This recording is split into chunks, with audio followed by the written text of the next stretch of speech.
Hello everyone, good morning. Welcome back to my channel to a new vlog. আজকে অনেকটা late হয়ে গেল আমার কফিটা খেতে। এখন বাজে সকাল 10টা, আজকে বুধবার।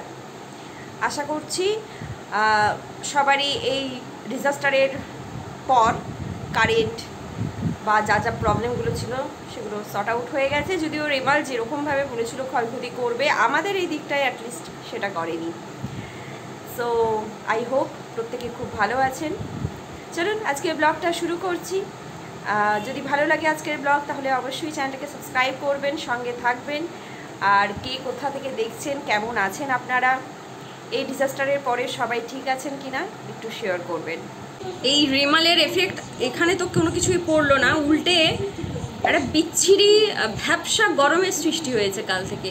কাল তাও মানে রোদটা অল্প ছিল, হাওয়াটা একদমই কম ছিল, প্রচণ্ড ভ্যাপসা গরম লাগছিল। ক্লাসে গেছিলাম, আজকে বাড়িতে আছি, হাওয়া দিচ্ছে প্রচুর, রোদ নেই, কিন্তু কি বিচ্ছিরি একটা গরম, মানে কোনো হাওয়া আমার গায়ে লাগছে না। আজকে মাকে নিয়ে একটু বেরোবো, প্রচুর আসবার জন্য ঘর সাজানোর কিছু জিনিস আনতে, কিন্তু এখন মানে রীতিমতো বিরক্তিকর লাগছে জামা কাপড় পরতে। জামা কাপড় পরলেই তো ঘেমে যাবো। 1.5 কিলো দুধের ছানাটা জল ছড়িয়ে নিয়েছি। এবার এটাকে ভালো করে নরম করে নিতে হবে। হাত দিয়ে হবে, কিন্তু হাত দিয়ে খেয়ে গ্লাস দিয়ে ভালো হবে। আর 900 গ্রামের মতো রাঙালো আছে।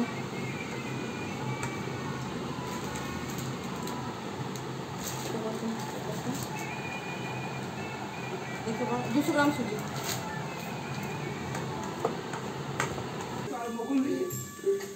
পুরোটাই দেবো? খাবার সময়টা না একটু কথাটা বলতে যাই। কতটা? 100 দিয়েছি। তাহলে খাবারটা গলাটা আটকাই যায়, ঠিক আছে? তখন চুপ করে খা খেয়ে। দেবো?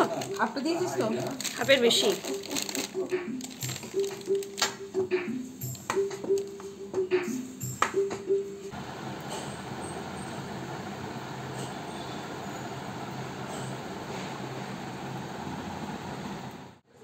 এবছরের মতো মিষ্টি আলুর পান্তুয়া বানানো শেষ হয়ে গিয়েছিল, কিন্তু রায়া বোন তুমি বলেছিলে যে রেসিপিটা দেওয়ার জন্য, তাই তোমার জন্য স্পেশালি আরেকবার মিষ্টি আলুর পান্তুয়া বাড়িতে বানানো হলো।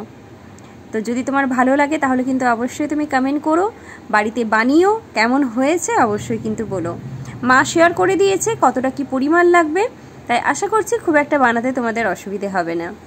যদি ভালো লাগে তাহলে কিন্তু অবশ্যই সেটা আমাকে তুমি জানাতে ভুলবে না। কিন্তু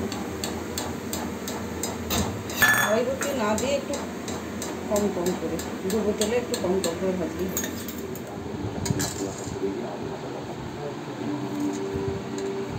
রসটা গরম আছে, ভেজে নিয়ে দিচ্ছি।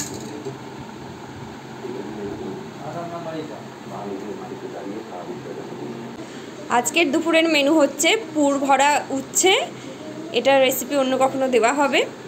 আর আছে পটল আলুর সবজি, সর্ষে বাটা মাছ, আর আছে আমার ফেভারিট টক ডাল। এটা কিন্তু দারুণ খেতে হয়, খুব সুন্দর বানায়। মা এটা কোথা থেকে শিখেছিলেন? সেজ অফিসের থেকে।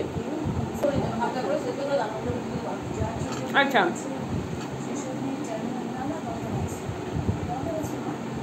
আরও একবার রিপিট করছি, ছোট ছোট যে উচ্ছেগুলো হয় ওটা নিয়ে হালকা করে সেদ্ধ করে নেবেন, তারপর ভেতরে যে বীজ টিজ থাকে ওগুলো ফেলে দেবেন।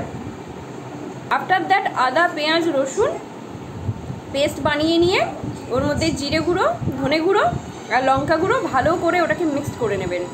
তারপরে উচ্ছের ভেতরে ভরে নিয়ে সুতো দিয়ে একটু জড়িয়ে নিতে পারেন, সেটা অপশনাল। স্বাদের জন্য তো নুন লাগবে, নুনটা বলতে ভুলে গেছিলাম, সরি ফর দ্যাট। নুন পুরো মিক্সচারটা করে নিয়ে ওর মধ্যে ভরে নেবেন, ভালো করে সুতো দিয়ে ওটাকে জড়িয়ে নেবেন যদি অসুবিধে হয়। আর যদি যারা রান্নায় খুব পাকাপোক্ত তাদের তো আর উল্টাতে অসুবিধা হবে না, তখন বেরিয়ে যাওয়ার সম্ভাবনা থাকবে না। তেলের মধ্যে ভেজে নেবেন, দারুণ খেতে হয়। অবশ্যই বানাবেন আর জানাবেন কিন্তু বানিয়েছেন কিনা আর কীরকম খেতে হয়েছে।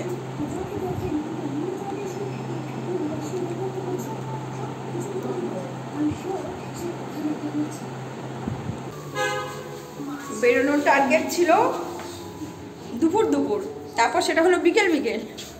এখন হচ্ছে প্রায় সন্ধ্যের কাছাকাছি, 6:45 বাজে।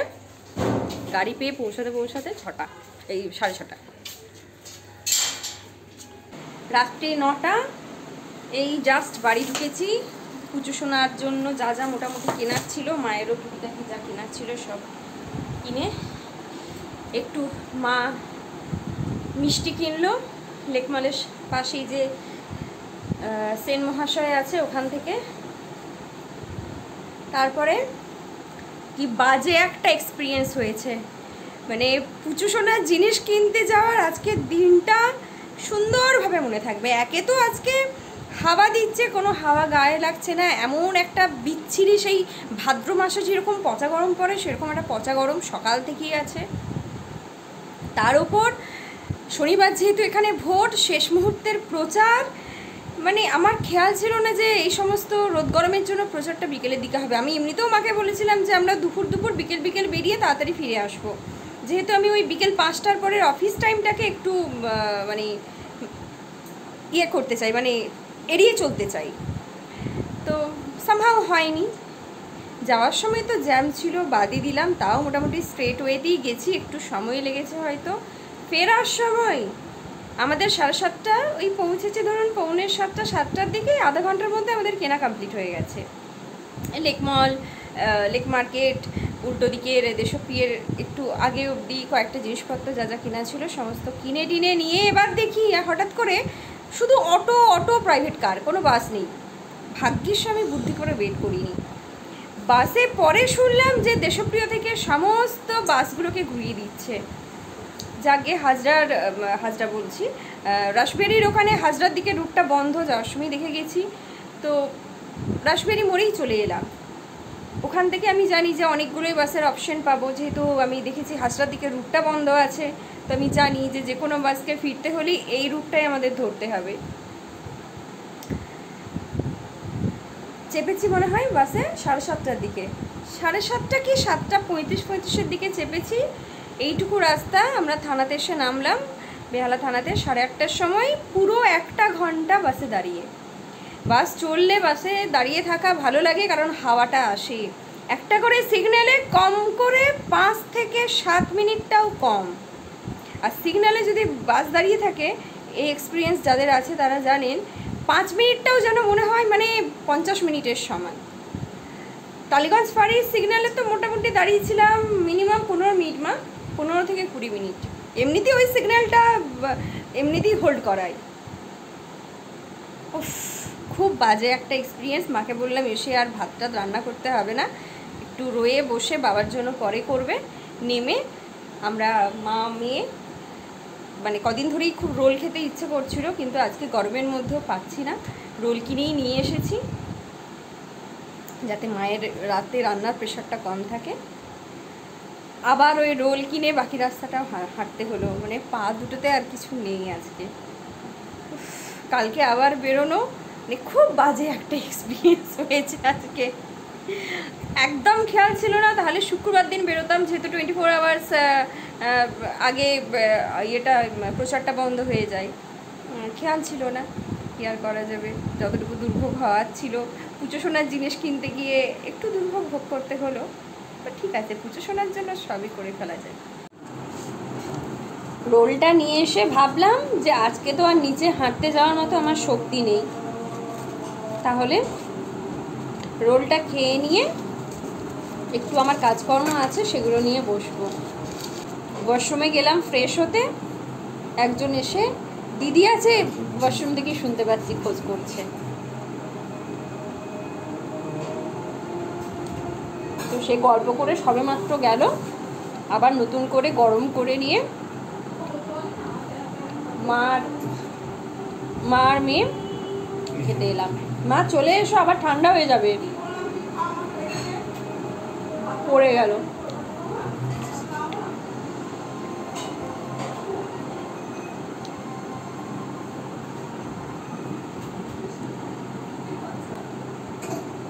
তো চলুন, আজকে ব্লগটা আর কিছু নেই, এবার শেষ করে দিতে হবে। আজকে এতটা দাঁড়িয়ে ছিলাম না, পাটার উপর প্রচণ্ড প্রেশার পড়েছে, কারণ আমার এমনিতেই একটু নার্ভের যেহেতু প্রবলেম আছে। আপনারা যেরকমভাবে দেখেন সেই অনুযায়ী আমার ইচ্ছেটা হয়। যেদিন দেখি ভিউ কম হচ্ছে পরের দুদিন আর ব্লগ দিই না, কারণ ইচ্ছেই করে না দিতে। তাই আপনারা অবশ্যই আমার সঙ্গে থাকুন, তাহলে আমিও ব্লগটা শ্যুট করার জন্য এনার্জিটা পাবো, কারণ এই মুহূর্তে এনার্জিটাই সব থেকে বেশি ঘাটতি হচ্ছে। যাক চলুন, আজকের জন্য এখানেই শেষ করলাম, দেখা হবে নেক্সট আরেকটা ব্লগে। অবশ্যই সবাই সুস্থ থাকবেন, সাবধানে থাকবেন, যেভাবে প্রত্যেকবার বলে এসেছি। শুভরাত্রি।